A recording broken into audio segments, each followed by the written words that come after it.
watch out!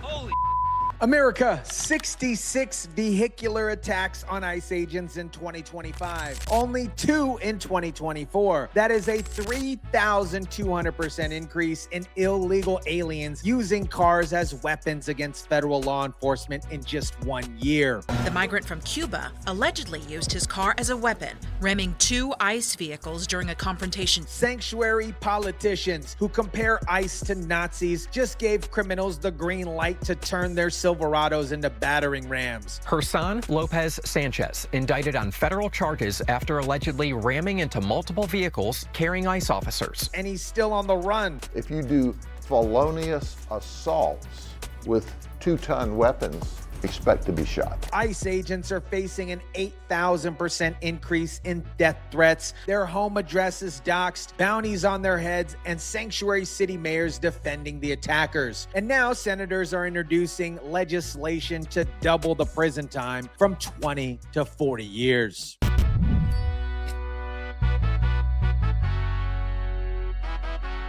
What is up, guys? Tyson DeLaCruz here. Thank you so much for rocking with me. The left wants you to believe that ICE agents are vigilantes terrorizing communities. But when you look at an 8,000% increase in death threats and a 3,200% spike in vehicular attacks, you realize that these officers are the ones being hunted. Let me show you how sanctuary city rhetoric is getting federal agents attacked and killed. Let me walk you through what happened in Lewisville, Texas on December 1st, 2025. Jerson Lopez-Sanchez, a 28-year-old illegal alien from Honduras, was driving a Chevrolet Silverado with a construction rack on the back when ICE agents ran a routine registration check and discovered that he had no legal status. Lopez-Sanchez suddenly placed his vehicle in reverse and rammed the federal agents in the vehicle behind him, while one agent had his leg hanging outside the vehicle just as he was getting ready to get out of the vehicle. The agent obviously had to jump out of the way to avoid being crushed. Think about that. Lopez-Sanchez deliberately used his truck as a weapon to create an escape route. And when another ICE vehicle tried to block him, he accelerated onto oncoming traffic and rammed that vehicle head-on, injuring 2 more agents. A damaged bumper and deployed airbags. This is a look at one of the immigration vehicles federal authorities say was rammed by Jerson Lopez-Sanchez. The impact was so violent that it deployed all the airbags in the vehicle. One agent suffered injuries to his knees, his neck, but Lopez-Sanchez didn't stop. He kept driving another 10 minutes before he abandoned the truck, fleeing on foot with 4 other passengers. And here's what makes this even more crazy. Lopez-Sanchez had no criminal record before this attack. He wasn't some violent gang member. He was just an illegal hombre who decided ramming a federal agent was preferable over deportation. And get this, a month later, he's still out there somewhere, while FBI offers a $15,000 reward for information. Illegal on the run, illegal on the run. Now let's jump to January 15th, 2026, 6 weeks after the Louisville attack, when another illegal hombre decided to use his car as a weapon against ICE. Argote-Brooks entered the U.S. in October 2024 and was placed on parole while awaiting an immigration hearing. DHS says that parole was terminated in April 2025. So this guy was already ordered to leave the country, ignored that order, and was still here 9 months later. And when ICE finally caught up to him at a Walmart, he made the same calculation Lopez-Sanchez did. Ramming federal agents was worth the risk. He now faces a federal charge of destruction of government property. The video went absolutely nuclear viral, showing Brooks behind the wheel, agents surrounding the vehicle, and then boom, he accelerates forward, striking one vehicle, then boom, in the back, hits it in reverse. Agents had to jump out of the way to avoid being run over. I'm surprised this dude didn't get shot. One officer suffered injuries. Open the window. Go. He's in proceedings. He's good to go. Let me get my brake. Go. Lower the window. Watch out behind you, watch out! Holy watch out in front of you, watch out in front! Get out of the car. Get out of the car.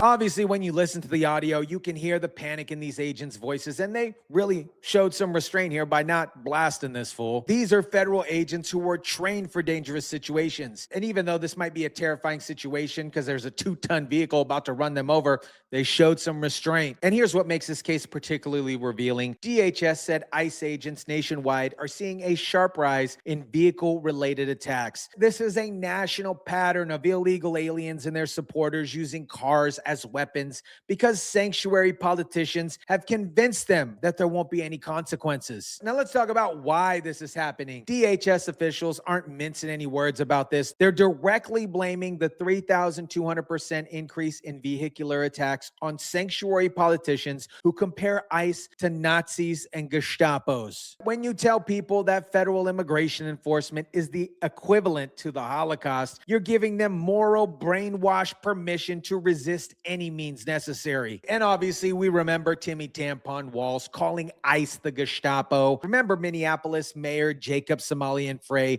saying residents want police to fight ICE agents on the street. The rhetoric doesn't exist in a vacuum. It creates an environment where people genuinely believe that ramming ICE vehicles is an act of heroism rather than attempted murder. So what did the occupant expect? They should have expected to be shot when you commit a deadly assault on a law enforcement officer. Cooperate with law enforcement officers. Don't resist them. Obviously, Sheriff Grady Judd gets it. He looked at the Minneapolis shooting where the ICE agent shot the woman who was using her vehicle as a weapon, and his response was plain and simple. What did the occupant expect? They should have expected to get shot. Because when you use a car as a deadly weapon against law enforcement, you're committing a felonious assault, and officers have every right to defend themselves with lethal force. But Minneapolis Mayor Jacob Somalian Frey had a different take. He downplayed the ICE agent's injuries, claiming it was just a hip injury, yada, yada, yada, except DHS revealed that that agent suffered some internal bleeding in his torso, not a simple hip injury. If you do felonious assaults with 2-ton weapons, expect to be shot. This is the disconnect. Sanctuary city mayors are minimizing and excusing violence against federal agents, while sheriffs like Grady Judd are telling the truth. If you assault law enforcement with a deadly weapon, you're going to face deadly force in response, and that's exactly how it should be. Now let's talk about something that the lamestream media is refusing to cover. ICE agents are facing an 8,000% increase in death threats. That's not a typo. That's 8,000%. These officers are having their home addresses doxxed, bounties placed on their heads by criminal organizations, and coordinated campaigns to intimidate them to quit. Think about what that means for a moment. If you're an ICE agent trying to enforce immigration law, which is literally your job, and criminal organizations are publishing your home address online, threatening your family, offering money to anyone who attacks you, and when you try to do your job, illegal aliens, illegal home raids are ramming you with vehicles while sanctuary politicians defend these attackers. And here's the other layer to this. When Lopez-Sanchez rammed those ICE vehicles, he had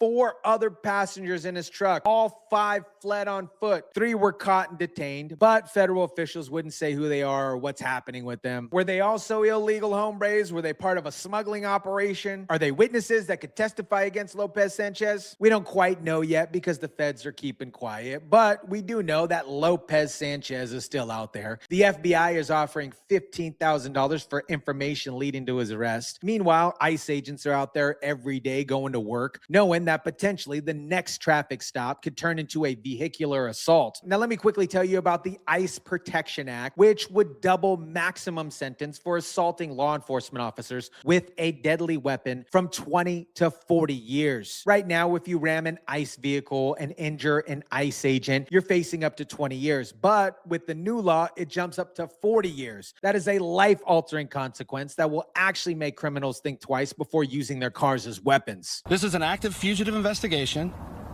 where we are committed to finding and bringing Lopez-Sanchez into custody so that he may face justice. And the FBI isn't playing any games with anybody who messes with DHS. They're treating Lopez-Sanchez as an active fugitive with a dedicated investigation. They believe he's still in the area, and they believe people know where he's hiding. The $15,000 reward is designed to incentivize somebody to potentially turn him in. Lopez-Sanchez has been on the run for over a month. That means he's either getting help from people who are harboring harboring a fugitive, or he's part of a network sophisticated enough to keep him hidden from federal authorities. Either way, it shows the infrastructure exists to protect criminals who attack ICE agents. When someone runs down an ICE officer or any federal law or local law enforcement officer, those deadly weapons act as battering rams.